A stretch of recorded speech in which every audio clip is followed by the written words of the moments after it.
Yes, Assalamu alaikum wa rahmatullahi wa barakatuh. This is Arifa Muzaffar, and I am blessed to have a wonderful person with me, and that is Dr. Anthony Leeds. Dr. Anthony Leeds is a visiting professor in the Faculty of Science, University of Copenhagen, and visiting adjunct professor at the School of Health Science, International Medical University, Kuala Lumpur, Malaysia. His current research interests concern the use of low energy diets and a very low energy diet in a weight management and clinical practice. We are definitely blessed to have him with us. He's going to talk about diabetes and obesity and all the concerns and things linked to the obesity. He is honorary senior research fellow. He was senior lecturer at the King College London until September 2007 and was a medical director of the Cambridge Weight Plan until March 2019. Dr. Leeds, I welcome you to the show and thank you very much for being with us. Thank you. Thank you. So, as I said before, our topic today is obesity and concerns and the problems linked with obesity, especially diabetes. Mm-hmm. So platform is yours. Thank you very much indeed. As you know, every country in the world has an increasing number of people who are overweight or obese, and that's a condition in which the body contains too much fat, and if there's too much fat, it's not laid down in the right places, and it can spill over into the liver and the pancreas with serious consequences for metabolism, and so individuals then can go on to develop diabetes. And we also know from the statistics from the surveys that are provided every year by departments of health to the International Diabetes Federation that year on year the numbers of people with diagnosed diabetes are going up. But we also know from the smaller surveys that are done that there are a lot of people in the community who have diabetes but are not aware of it. And then in addition, of course, because this is a progressive disease where an individual drifts from being completely normal from a metabolic point of view to having diabetes, they pass through a stage of pre-diabetes where if you measure the blood glucose, you find it's up a little bit, but it's not quite up high enough to give a diagnosis of diabetes. Now, interestingly, we know that body weight is a critical variable. In terms of risk of developing diabetes, we know that age is a factor, and we also know that family history is a factor. And of course, those are two variables that individuals cannot change, but there are changeable ones. So body weight is one of those, and then also physical activity and the type of diet, the quality of diet. But we also know from the very large surveys done in the United States and in Finland and various other countries that the amount of weight lost in the process of trying to prevent diabetes actually is critical. That the more weight that is lost, then the greater the reduction of risk of developing diabetes. And so one question is the extent to which this type of program is introduced. Now in the United States and North America generally, programs have been introduced now for many, many years and seem to be very effective in some of the states and provinces, whereas in parts of Europe, we're only perhaps really just beginning to get to grips with this problem. So in England and Scotland, we have programs that are being rolled out, but I think that North America is a little bit further ahead. Thank you very much. As Doctor mentioned, that there are factors which are not changeable and there are factors which are changeable and we do have control on, and the main thing is weight. Now, we will definitely focus on obesity and the diabetes. I would like to know what are the key factors for the prevention of diabetes? Prevention of diabetes requires, first of all, that an individual should know where they stand. And at the end of the program, we'll be giving the web links to the online risk assessments for Canada and also for the United Kingdom and for India. There is one for Pakistan, but I haven't been able to find it online. But if an individual goes to those, they can put in their own individual data and see what comes out at the other end, what is their risk. And I'm sorry to say that for those who are getting on in years, age is a critical factor, and if you're old enough, I'm afraid you will probably get a high score and maybe a high risk. Now, then the text on the website will advise you perhaps to go and seek help from a medical practitioner, and then maybe it's appropriate to have a blood test to see where the blood glucose is on the scale. So having done that, an individual then has to address the variables that can be changed, and those are weight, physical activity, and the quality of diet. And of course, when we're talking about quality of diet, there are many, many variables there that we have to think about.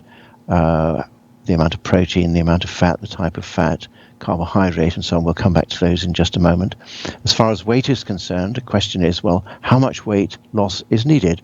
And of course, that will then depend on the individual. And again, it may be appropriate for somebody to talk to their doctor or another healthcare practitioner to determine the extent to which weight loss is necessary and what method might be used. And as we've discussed before, there are 3 areas here that can be used: diet, medications, and surgery.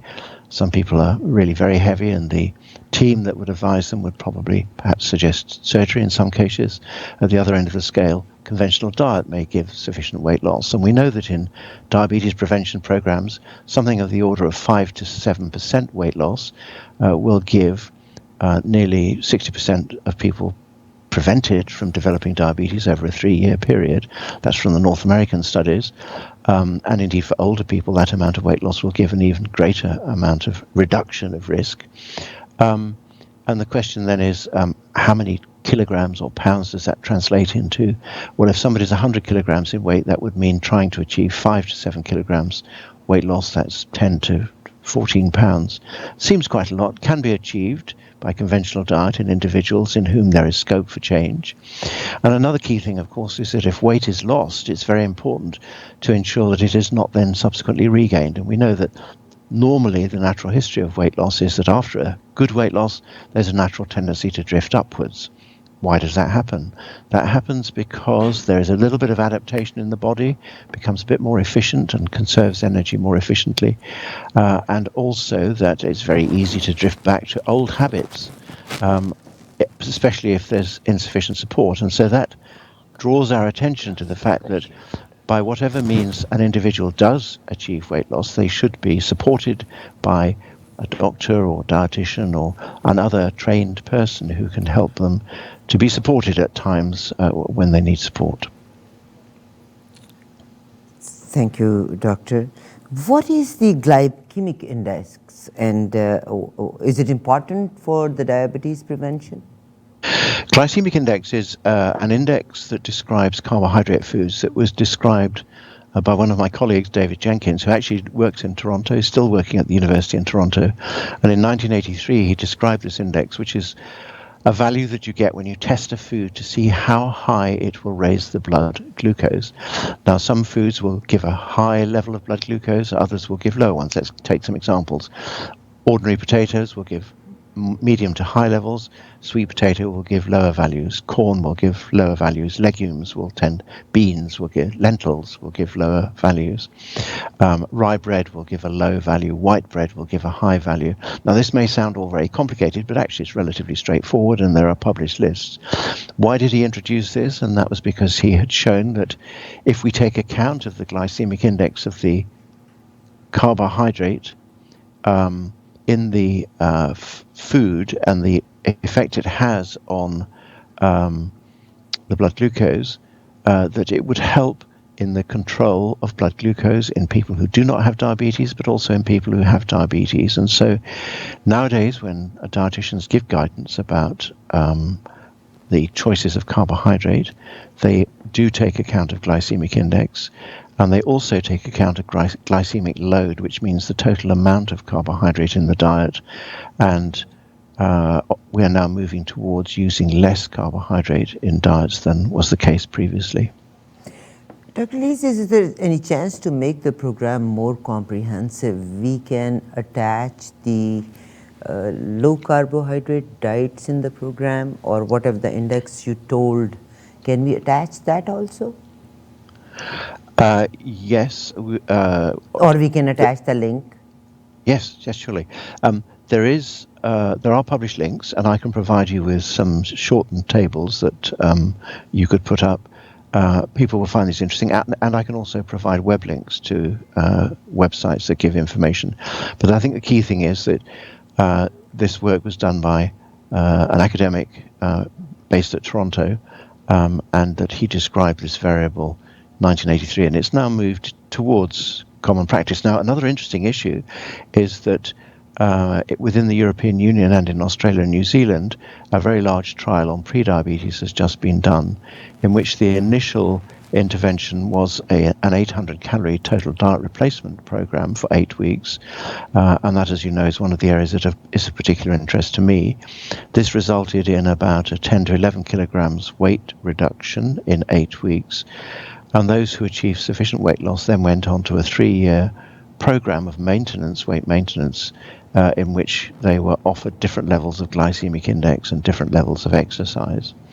Now, the results are not all fully published yet, but it was based on an earlier trial in which low GI and higher protein diets had been shown to be more effective in helping people to maintain weight over a relatively short period of 6 months.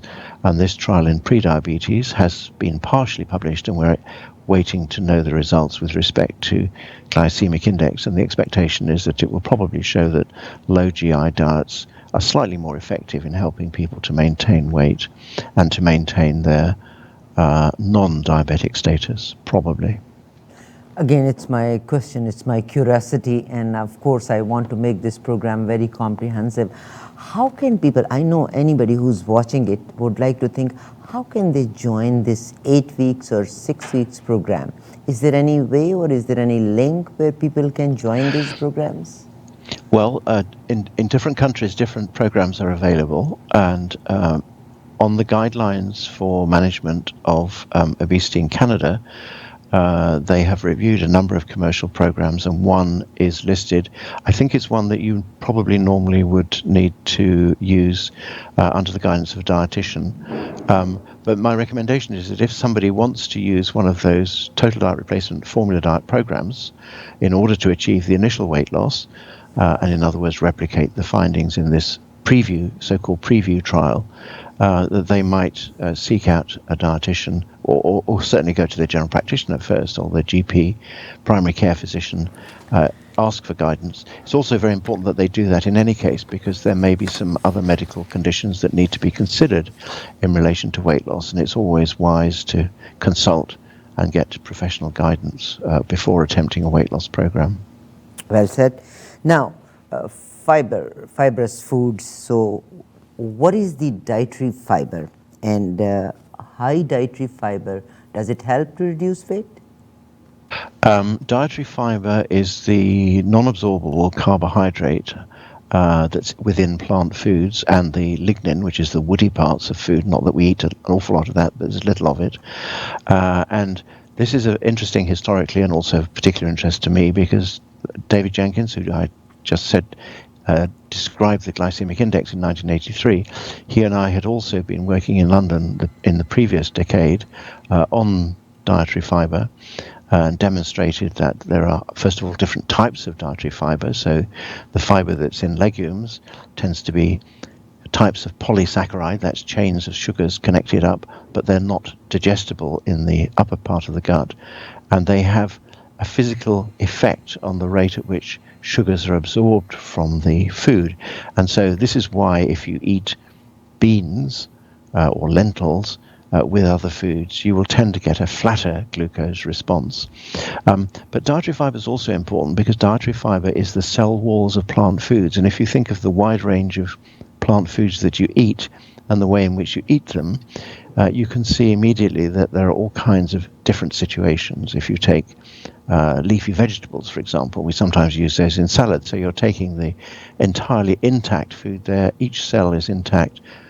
You chew it to a degree, and we do know also that the extent to which people chew foods does alter the availability of the things within the cells. So if you're eating nuts, for example, if you chew them well, you will tend to get out the fat and the vitamin E, for example, that's within the oil in the nuts. But if you just sort of crunch them lightly and swallow them in lumps, those will pass straight through the gut.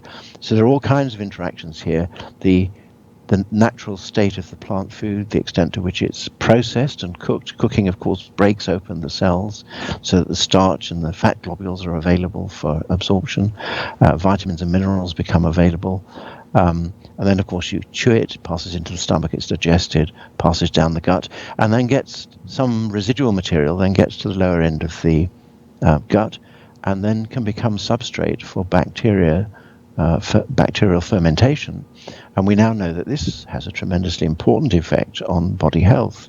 And having the right amount of fiber going into the large gut and getting the right kind of fermentation can, to some extent, alter the microbes that are present there, and this is the so-called microbiome, and we have increasing amounts of information to show that this is really very, very important.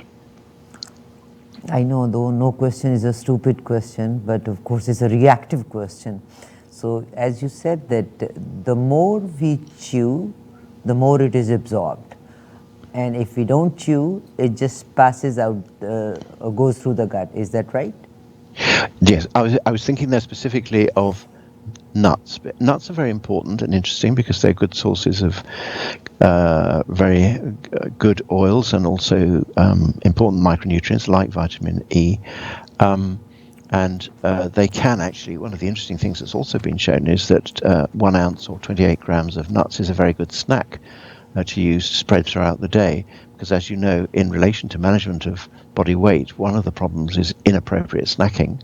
And there are some experimental studies published that show that if you take a little tin of 28 grams of nuts in your pocket and use those as snacks instead of eating all the other things you might otherwise be tempted to eat, then that is a helpful thing to do.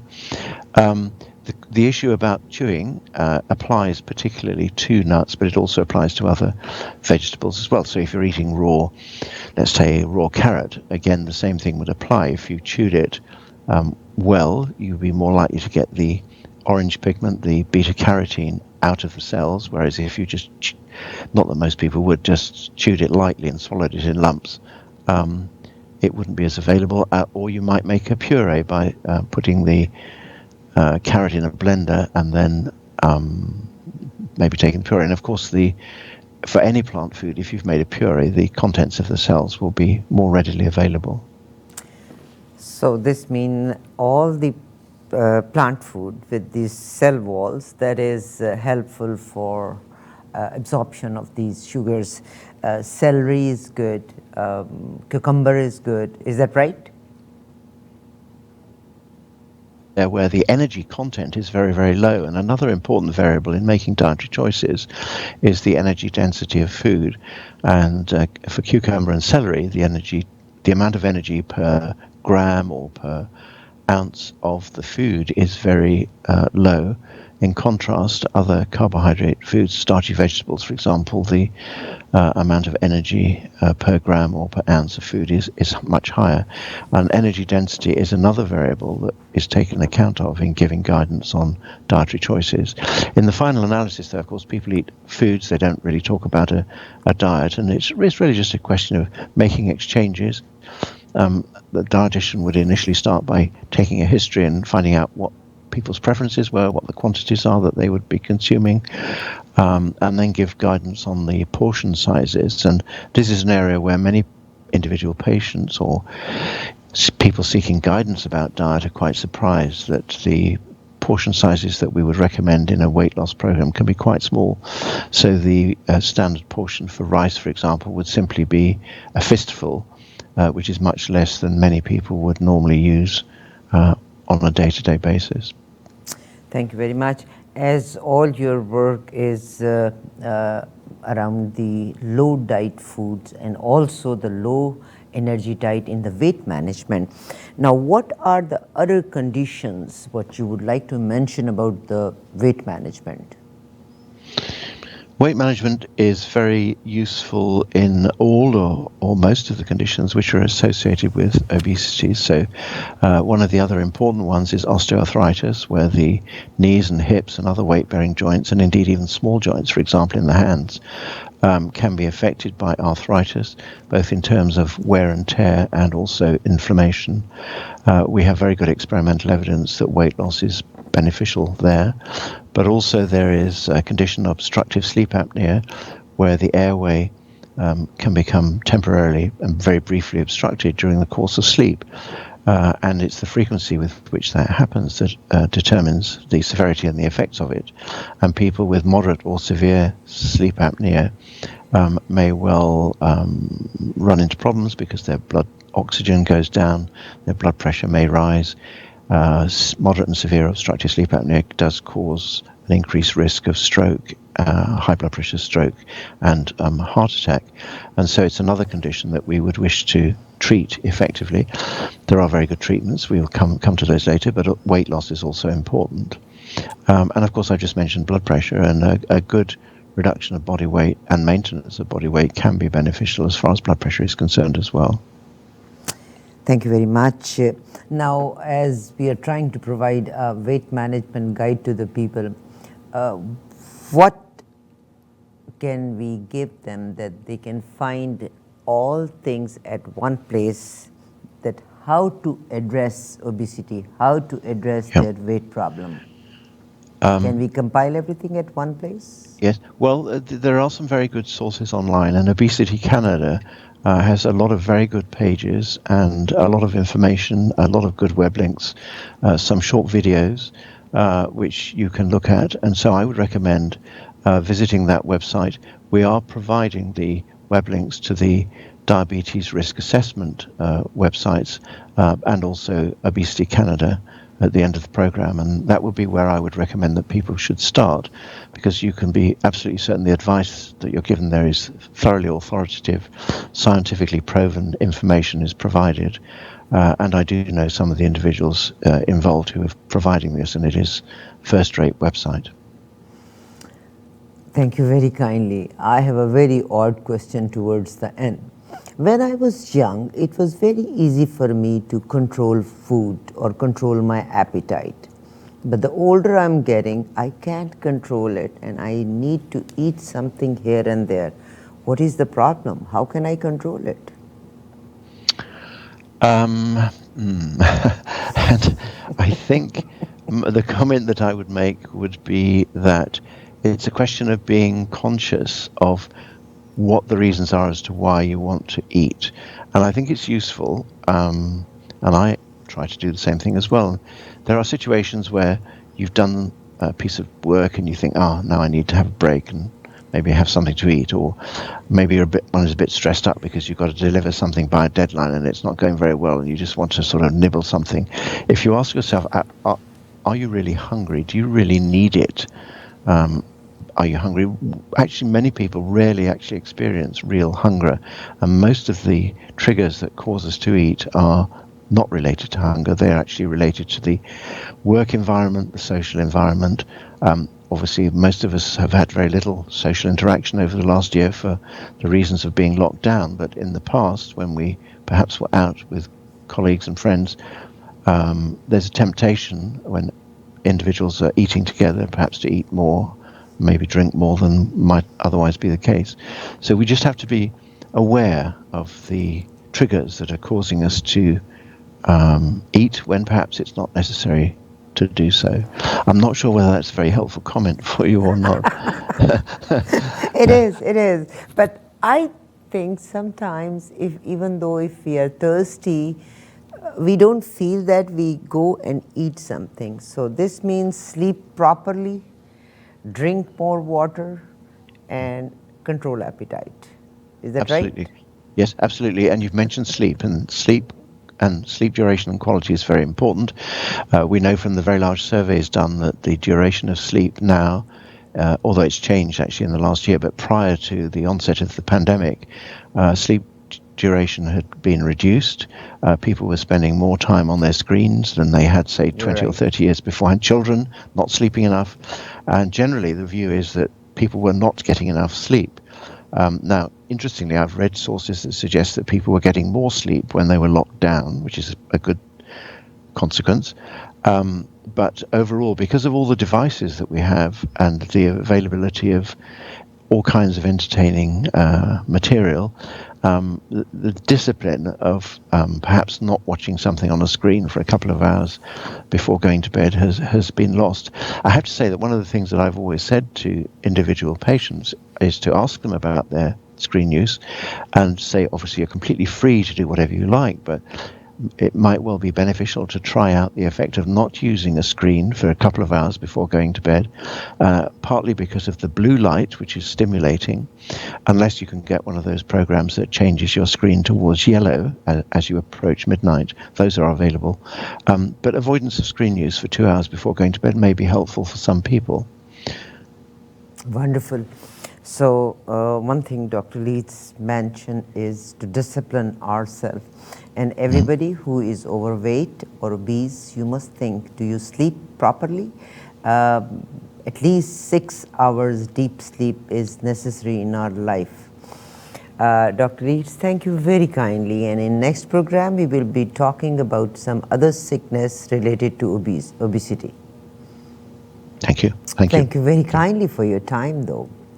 And I believe you must like the program. I am sure if you go through these tips, we will definitely be able to control our weight and avoid all the sicknesses related to obesity. Thank you very much for watching the show, and inshallah we'll be with you next week. Till that time, goodbye. Allah Hafiz.